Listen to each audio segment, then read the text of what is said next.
இந்த திட்டம் ஏன் இந்த பட்ஜெட்ல இல்லைன்னு கேக்குறப்ப எங்க ஆட்சியில அந்த திட்டத்தை எங்களால செயல்படுத்த இயலாதுப்பா.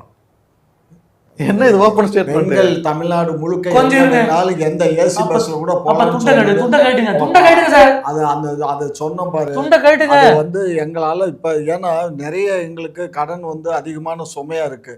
இந்த கடன் சுமையில அது நாங்க பண்ணோம்னா இங்க பாருங்க 10 லட்சம் கோடி இங்க பாருங்க. பேச விட மாட்டேன். காது கேக்குதே இல்லையா? கேக்குது.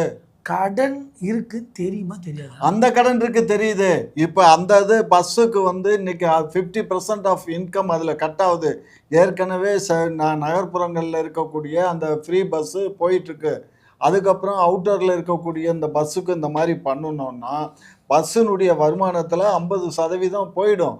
அந்த 50% அதை மெயின்டைன் பண்றதுக்கு தான் ஆகுமே தவிர டெவலப்மெண்ட் எதுவுமே பண்ண முடியாது. கண்டக்டர் டிரைவர் சம்பளமும் டீசல் போட தான்